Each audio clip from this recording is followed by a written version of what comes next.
Welcome to At Your Word with Archbishop Salvatore Cordileone of the Archdiocese of San Francisco.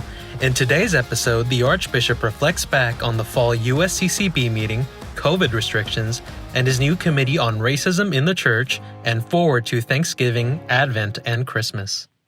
Archbishop, welcome back to the podcast. We are recording on the day before Thanksgiving, so we'll talk a little bit about that and the upcoming season of Advent in a few minutes. But first, I'd like to catch up on some of the things that have been in the news recently. The first ever virtual meeting of the U.S. Catholic Bishops' Conference just wrapped up last week. Can you tell us any highlights out of that? Yes, it was a bit unusual. It was a bit awkward. With a group that large, there were some like 270 bishops involved. It's a very different dynamic. With the smaller group, I think it's more viable. So it was not a comfortable way, a convenient way of conducting a meeting of that size. But we were able to get discussions done, and bishops were able to speak, and we were able to accomplish some things at the meeting. So it was a bit unusual, but we were able to. We did the best we could under the circumstances that we're in. You know, at meetings such as this, with such a large body of participants, a lot of the dynamic is involved in sort of the offline activity and conversations outside of the formal sessions, when topics will come up in conversation, sort of spontaneous conversations among groups of people during breaks and that sort of thing. So that the lack of that element was definitely felt by me anyway. What you're describing is really similar to what some of us are thinking about Mass. The Mass itself is vitally important, and the activities around it are just emotionally very important to each of us, especially in these times when you really want connection. So that resonates a lot. Can you go on into expanding on that, on the COVID situation? Right now, it keeps flirting with the purple level, but we're not there yet, but we might be there. What's happening with that on the archdiocesan-wide basis? It's very stressful. We've gone for about 10 months now, with things changing seemingly from day to day. You don't know from one minute to the next what the regulation is going to be. So it's been very stressful. We do have our safety protocols for the Archdiocese that follows the same basic template that they're following throughout the country. That was developed by the Thomistic Institute in Washington, D.C. that brought together a committee of experts in health science, in theology and liturgy and so forth, to come up with a safe way to celebrate the Mass that respects also the integrity of the Mass. And so we made some adaptations, and I promulgated that here. We do have the scientific evidence to show that this is safe, that when these safety protocols are observed, that they're very effective in protecting people from being infected with the coronavirus. While also we need to continually remind people who are older or who have these comorbidity situations that they should stay home, because they're especially vulnerable to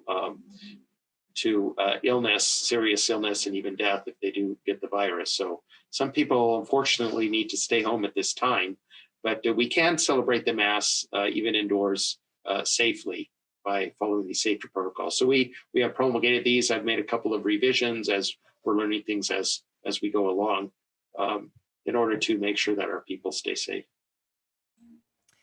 I think you're on memo number 10 to the priest since this started, about different safety protocols, just keeping it adapted.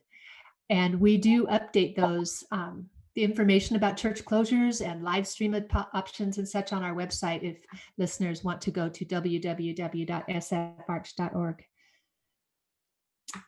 Yeah, we're blessed here with the weather, especially right now. The weather's ideal right now here at the end of November. So it is much safer for any kind of gathering to be done outdoors rather than indoors. So the limits are much broader. In fact, San Mateo County has no limit for an outdoor gathering. So it's possible, it's still possible to do mass outdoors, even though all three of our counties are in the red zone, which allows indoor services with a limited number.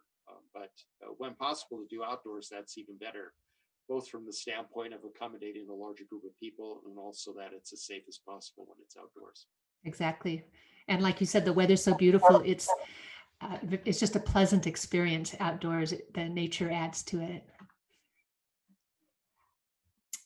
One of the things that happened real recently was the Sarah statue at Mission San Rafael was vandalized. And then in the weeks following that, charges were brought against the vandals for what we believe is the first time ever, especially with this in the last year or so, the spate of vandalism of statuary across the nation. That's remarkable that these charges are being brought here. They're felony charges. It's very serious. Is there anything you want to share with us about that? I'm very grateful to the district attorney in Marin County for prosecuting the violators. I can only think that they had the mentality that they were immune from any kind of prosecution because, as you said, this is the first time anyone's been charged with a crime for doing this. And there have been these vandalization of statues all around the country and destruction of statues, and also attacks on Catholic churches, right? And in our sacred symbols, people even going into church, tearing down our sacred symbols. And nobody's ever been charged with a crime. Now, we're a little limited what we can push for when it's on public property, but this was on private property. This was on church property. And so I think we had a lot more leverage to insist that we be protected. Because if this went unchecked, it would only confirm that these people that are perpetrating this violence and what I still think is a hate crime, although I understand there's certain technical conditions that have to be fulfilled, but it's for us on the receiving end, it feels like a hate crime would just continue unchecked, and we're not safe. Then we're not safe. So I'm very grateful that these people have been charged to show that we all have rights, and people of faith have rights. We have a right not to have our sacred symbols attacked, violated, and our houses of worship being attacked and vandalized. And we can have dialogues and discussions as we have had off and on for a long time to try to set the record straight. But people can't take this things into their own hand and react with violence to the sacred symbols and houses of worship of people of faith. And it is good to see that being enforced by the district attorney. So that was very good news in the wake of a lot of really bad news there. To us, it sends us a signal to us that the governing authorities are willing to protect us and defend our rights. It's important. Yeah. So one of the other recent things that's been happening is that you convened a committee on racism in the church and held some listening sessions on that recently, coordinated by the Office of Human Life and Dignity. So you had a conversation earlier with Melissa Black of that office. We're going to listen to that now. Thank you, Archbishop. The death of George Floyd this summer brought racism to our attention in a very dramatic way. You wrote a statement in June that denounced the violent responses and said in part, quote, "The many peaceful protests that have been held properly honor George Floyd's life and denounce the racism that has become systematic in our society. But we must understand the need for systemic change in a broad sense, for structural change alone will only go so far. We need cultural change, a transformation of the cultural mentality, ultimately a spiritual metanoia. And that change of mind, heart, and soul cannot even begin without the admission of sin, personal as well as societal," end quote. In the Archdiocese, as this has been addressed, one response has been the formation of a committee for racial reconciliation and justice. So far, they've held 2 listening sessions on racism throughout the Archdiocese, and you have been present at both. Can you tell us a little bit about these listening sessions? Yes, of course. So I'm very grateful to our Department of Human Life and Dignity that has organized these listening sessions to bring people together to, well, exactly that. Listen, I've always believed that when there are tensions and differences, divisions, and all the more so hostility, we need to listen to the other side and try to understand these issues from the viewpoint and through the eyes of the other, so we can come to kind of a better understanding of how we're all approaching the issues, and then make a true human encounter. When you encounter the other as a fellow human being, it just changes your perspective. It might not change your position on different issues, but when the perspective is changed, it puts it into a more human context. And have there been specific moments that stood out to you from these first two sessions? When we listen, someone looks at it one way and doesn't understand how the other would perceive something as harmful or racist that someone on the other side doesn't. Well, one thing would be, I've known Derek Gaskin for a long time, our head of security, and gotten to know him and his background, but I heard stories about him growing up in Watts that I didn't know about, how very dangerous the whole situation was. So kind of those harrowing experiences, listening to other people tell stories about how fellow Catholics have been dismissive of them. Another example, this wasn't in one of the listening sessions. This was a meeting of some bishops of chairman of some of the lead committees and some staff of the USCCB working in this area, but we heard some of the African Americans tell their stories. And so this is a good example of how someone on my side might not see it, but when you see it from the other's eye, you can understand better. This one woman was telling a story. She was driving home from work. She had a nice Volvo, and the police officer pulled her over and asked for the driver's license and registration, and then looked at her and said, "Is this your car?" So just a little zinger, and it made me understand how demeaning that is. And then I thought, to put the shoe on the other foot, we faith leaders, especially Catholic bishops, are very concerned about restrictions on religious liberty. Other people don't see that because they don't see it from our perspective. We don't see how our rights to serve our community that are consistent with our values and our principles is being curtailed in our society. So hearing those stories helps you to realize things that you didn't think about before. And you can see how, like I said, demeaning and humiliating something that we might not have noticed otherwise actually is. Yes, definitely. And have some of your personal views changed as a result of these conversations or other things you've learned?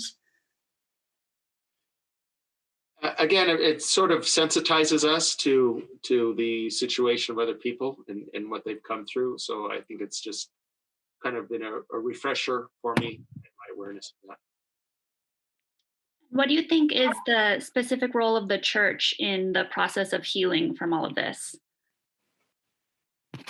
Our church in particular is well, we're Catholic, so we include everyone.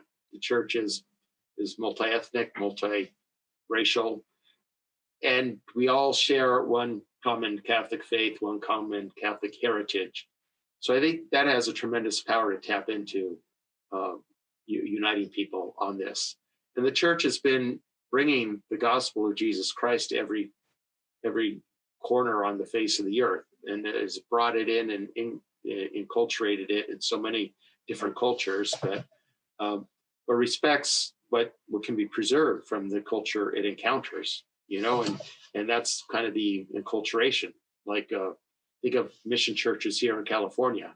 It's a church is as the sacramental principle. It's symbolic of the church that is the body of Christ, people of God. But the building takes on that kind of symbolic role. And so it's a traditional church, but it also kind of reflects the local culture here. And I've seen this all around the world. So the church, at our best, has a sensitivity to that. And also being coming at this as people of faith, think it's more instinctual for us to try to understand the other person and try to seek reconciliation and forgiveness. So the church can be sort of the venue for that and needs to be an example of that. So part of this is to examine where we might have racist attitudes of our own or kind of tendencies, or blindnesses might be a better word. So we can be more aware, more attuned, and to be an example for the rest of society of how races can live together in peace and harmony and cooperation for the common good. And are some of these ideas things that have come up during these first few listening sessions? Some ideas have been suggested. One idea that had already started and is getting sort of a big boost is one of our candidates for the permanent diaconate had started this effort of teaching like junior high school aged students to play chess. And so he goes into these more like economically depressed neighborhoods into the schools there and bring these young people together. And teaching them to play chess teaches so many wonderful life skills, how you have to think in advance. You know, in chess, you have to plan out your moves, several moves in advance. That's how we have to live our lives, always thinking down the line, what are going to be the consequences? The move I make now, what are the possible consequences down the line? It teaches people to think. It teaches discipline. It teaches being able to be still and again, to think through. It's not just a momentary flash on an iPad screen or an iPhone screen, you know. So I think, and then they're bringing, you know, young people together from different races. So there's kind of this sense of fellowship as well. It's a very good example of what I'm hoping will come out of this, new and creative ideas that are very practical for how we can break through these barriers we're experiencing with regard to race in our country. Yes, and I'm sure he would be happy with that plug. He's always trying to get more students to join the program. So if anybody's out there interested, that's there. So what do you hope will come out of this moment of reckoning in our church, in our nation, in our local community? I really like the idea of at least the principle, the name of what South Africa did after apartheid: truth and reconciliation. We need to understand the truth of the situation, what the real historical record is.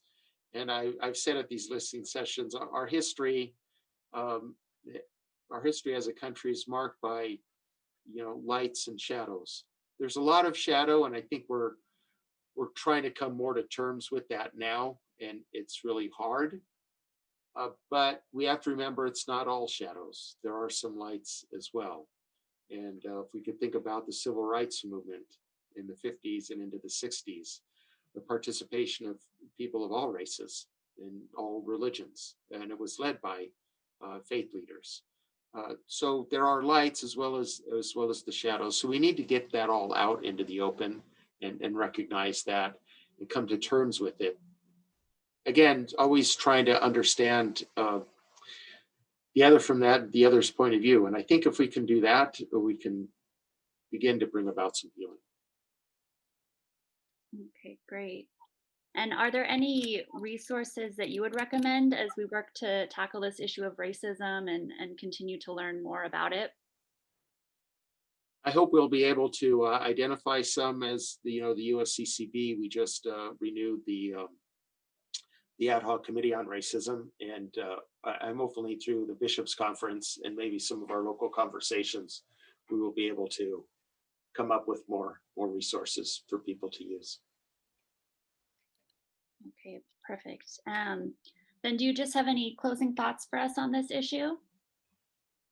It can be very painful and very politically inconvenient when we speak about systemic racism. You referred to my statement there at the beginning of we need a cultural change a cultural mentality. I've wondered, how is it that such horrendous abuses can take place? And it's because there's sort of this cultural blindness to it. How else could there have been lynchings in the South, sometimes even public lynchings? But there was a cultural blindness to that injustice. And those who would speak out against it would be endangering themselves. So we need to identify where those cultural blindnesses are. And there are a number of things that are very politically inconvenient, but if we're going to be honest, we have to come to terms with. One is, and we have all the social science data that shows the harmful effects of family breakdown, and especially fatherless families. That I think this is the most important thing we can do, is give children a father and a mother. With the intact family, low conflict family will bring about a lot of healing and help young people get off to a good start in life. So this issue of fatherlessness is critical, especially in the African American community. And also, but because of the way our society has gone, there's kind of a blindness to that. There's also blindness to something else that's very inconvenient and controversial, but we have to admit something like 50% of Black pregnancies end in abortion. And when we have Planned Parenthood targeting Black and brown communities because they're easy prey for their services, something like 3/4 of their clinics are Black and brown communities. This is telling us that there's a very serious cultural blindness going on here. And we need to confront it face on and expose it and stop it. Okay. Well, thank you so much, Archbishop, for your time. And the Racial Reconciliation and Justice Committee is planning to have a number of more listening sessions into the spring, depending on how this developing COVID situation goes. So to our listeners, just be on the lookout for that, and maybe there will be one in your area as well. So, thank you. Thank you. So it's been a busy late summer and fall for us. Tomorrow is Thanksgiving. Sunday is Advent. And too quickly, it will be Christmas. You want to look forward for us? What do we have to think about and be thankful for, anticipate? This is a very eventful time of the year. I've always loved this time of the year from the spiritual standpoint. There's so much richness to our faith. We begin November with All Saints Day and then All Souls Day, November being a month when we particularly pray for the dead, for masses for their eternal repose. Then we have Thanksgiving, this American holiday, which it's really a religious holiday because we're thanking God for the blessings that we have. And for us as Catholics, it's especially meaningful because the sacrament that defines who we are is the Eucharist, which means Thanksgiving. So in God's providence, this American holiday is on a Thursday every year, the day that our Lord instituted the Eucharist. So it's good that we have this holiday to recall what we have to be thankful for, because with all of the hostility, divisions, and violence in our society, this all comes out of a place of anger. We need to inculcate an attitude of gratitude, because it's only people who are grateful can really find happiness in life and can bring about peace. So we do have so many blessings of our land, the blessings of this country that we're living in, and above all, the blessings of our faith to be thankful for. And then that gets us into the season of Advent. Advent is a very rich season. It's brief, but very rich season of the year when we reflect on the comings of Christ, his return at the end of time when he comes as judge of the living and the dead. The last Sunday of the church year, being the Feast of Christ the King, already sets that up for that first part of Advent. Then the need to be alert to how he wants to come and meet us here in this life. So in the middle of Advent, John the Baptist emerges as the prominent figure who prepares the way for the Lord, announces that we are to be alert to his coming. Typical to have penance services with many priests available for the sacrament of reconciliation. There's nothing better we can do than to make a pathway for the Lord to enter into our lives. And then in that last week of Advent, John kind of fades into the background and Our Lady emerges as the prominent figure, and she pops up throughout Advent. Immaculate Conception on December the 8th and Our Lady of Guadalupe on December the 12th. But then she really emerges as the central figure in that last week of Advent as we turn our focus more onto the first coming of our Lord in his lowliness and his birth in Bethlehem to take on our human nature so that in a human body he could redeem us back to his Father. So Advent is a very rich season, and I want to encourage our Catholics to make the most of this Advent season through the special prayers of Advent, using an Advent wreath in the home. So many special holy days throughout the season of Advent. We can think of St. Nicholas, that is so celebrated in so many different traditions. I'd mentioned Our Lady of Guadalupe as another example.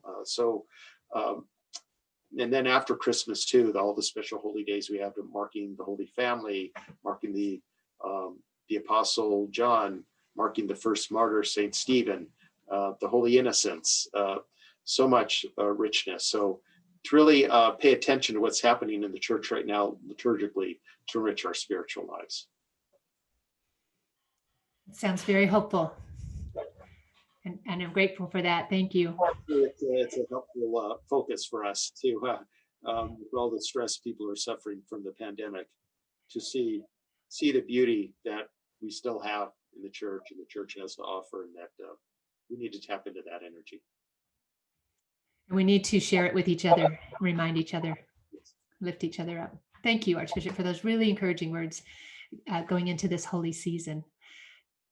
Will you give us your blessing as we go forth? Certainly. May the Lord bless you and keep you. May he let his face shine upon you and be gracious to you. May he look upon you kindly and grant you his peace. Give you always a spirit of gratitude, that with thankful hearts you might joyfully spread his love in the world. The Father and the Son. Amen. Thank you, Archbishop. We'll look forward to talking to you again in the future. Very good. Thanks. Thank you for joining us for this episode of At Your Word with Archbishop Salvatore Cordileone of the Archdiocese of San Francisco. Learn more about the Archdiocese at sfarch.org and follow us on Facebook, YouTube, Twitter, and Instagram. This podcast is available on Libsyn and wherever you normally get your podcasts. Until next time, be well and be blessed.